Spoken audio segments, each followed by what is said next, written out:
Hey everyone, Ariel Adams here with aBlogtoWatch. Please subscribe to our videos on YouTube and like this video if you find it useful. This is a review of the Citizen EcoDrive Satellite Wave F100. This is the new watch for 2014, and in our roundup of timepieces from Baselworld 2014, we called this, I believe this was in our top 10 best watches. Why? Why would we put this timepiece in there among the very, very best?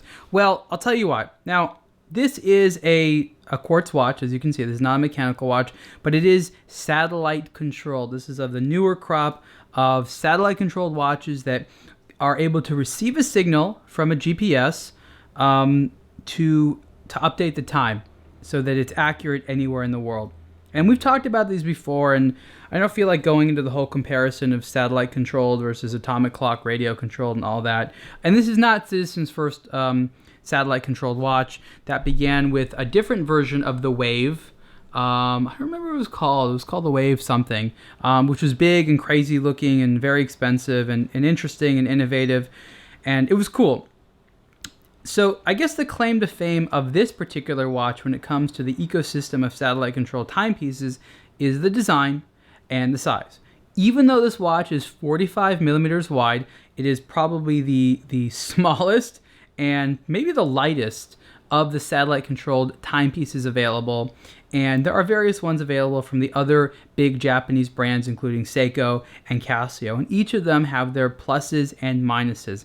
This one has perhaps the least functionality, but the best design right now and the most comfort. So I'm going to put this on and just talk a little bit about the design for a second. So first of all, at 45 millimeters wide, they do a good job of making it wearable. I really like this sort of modern, futuristic, angular look. It's a little 80s, but it's also a little right now. Some of the things I like about it, first of all, is this taper, where the watch case sort of slowly integrates into the bracelet there, and it gets smaller and smaller and smaller, which is very, very nice. Clean bracelet, really nicely done bracelet, I think. And one of the things I also like about this is Citizen has this tendency, I don't know why they do it, but when a lot of watches is sort of like borrow some type of design from some Swiss brand that they admire. Maybe it's like a hand or a bezel or something like that. When I saw this watch, this is 100% Citizen to me. They are not borrowing from anyone but themselves, and I think that that's very, very cool. So from a design perspective, especially the case, like I said, titanium, it is great. You have brushed elements, you have polished elements, you have a great bracelet, it's comfortable. I love some of the details here. See these pushers here? They're kind of hollow. That's just great. The dial is three-dimensional, but very, very legible. There's just all kinds of stuff going on, and we'll take some really nice close-up pictures for the review on aBlogtoWatch, so you can see some of the dial detail. But it's good stuff. For example, the hour markers are just so nicely cut and polished, and just really, really precise. The center of the dial is where light is going to enter in order to charge the EcoDrive movement. Of course, you have hands for the hours, minutes, and seconds. Right here you have sort of a multi-purpose hand, which sort of by default just sort of offers the day of the week. And then over here, it's actually a little bit hard to see, but you have a date indicator window. So then there comes in the other functionality, and this is where things get a little bit tricky for Citizen watches. And I'll say this now, I'll say it again, I've said it before, Citizen makes a good looking watch, ones that are really great. Once you set them, you don't really need to deal with it a lot more, meaning you have to sort of fuss with the watch, change settings a lot, because the whole idea of this thing is to sort of just be accurate all the time, right? But when you want to go to change things, well, that's when things get a little bit tricky, and you will have to bring out the manual. And the manual for the Satellite Wave F100 is a big honking manual, and you got to read. It's not unclear or anything like that, but there's just not a lot which is particularly intuitive. So what are some of the drawbacks, first of all, about this particular type of satellite controlled watch in the ecosystem of watches? Well, one thing is that Citizen does not want you to say that it is a GPS watch. The implication of GPS watch is that the watch knows where you are. So in order to save on size and potentially battery life or whatnot, you have to indicate to the watch what time zone you are in. And you can see around the periphery here, it's actually on the crystal, I believe. there is a scale of a bunch of time zones, and you basically tell it what time zone you're in. What you can do is once it knows where you are, you hold down a button. I'm indoors right now, so it's not going to work. You hold down, I believe, this button, and then it goes, the seconds hand goes to RX. You have to hold it for 7 seconds, I believe. It goes to RX. And then it's going to try to get a signal so you can manually update the time. But as it is with a lot of satellite-controlled watches, you need to be kind of outside or near a window or something like that in order for it to get a good reading. It works pretty well.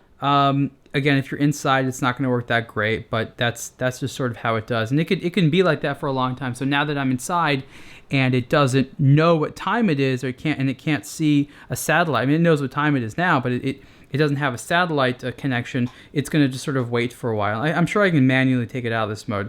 If it does work, that seconds hand will go to OK. If it doesn't work, it'll just go to no. Okay. So down here, this hand does a couple of other things as well. One, it's used to change daylight saving time to on or off.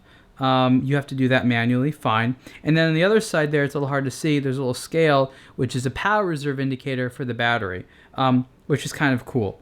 And I think that's definitely a useful feature. When it comes to changing the calendar and stuff like that, just get the manual. There's just a lot of functionality in this watch, which is kind of counterintuitive. I'll give you a good example because you have a crown here, right?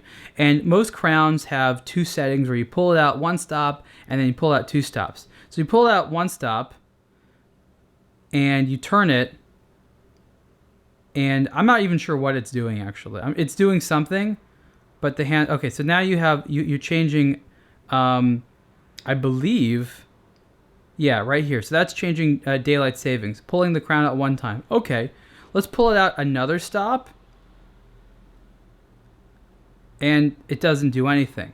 Now, why would it be? I'm sure I have to push buttons here or something like that, but you just think that turning the crown when it's two stops out would have you, I don't know, change the time or do something. So it's kind of frustrating that you're pulling it out two stops and you're like, what do? I have no idea.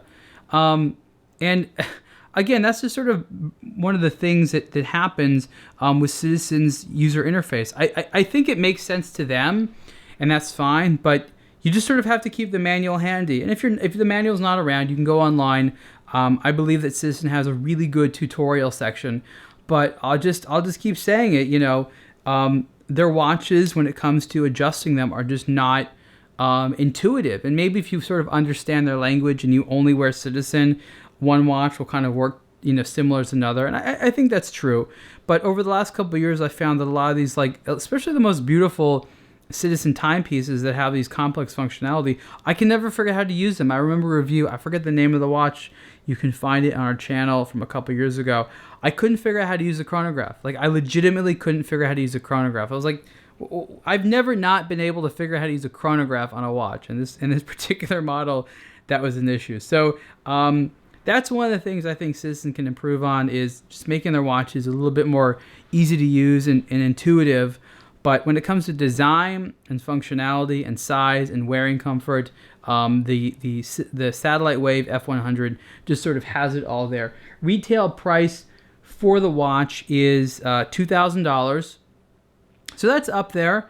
But you got to sort of see it in the competitive area of the Seiko Astron and things like that. And of course, you know, Casio has a model as well. So if you're interested in a satellite controlled watch, what you're basically going to have to do is sort of measure design and functionality and price among a couple things. None of them are perfect, but they're all very live-withable. And if you're a regular traveler or someone that likes to have the time accurate all the time, with little minor quirks or pluses or minuses, they're all going to satisfy you in a good way. And again, right now in 2014, this is, in terms of design and comfort, my favorite of the satellite-controlled watches. And you can see the full review of the Citizen EcoDrive Satellite Wave F100 on aBlogtoWatch soon. Thanks.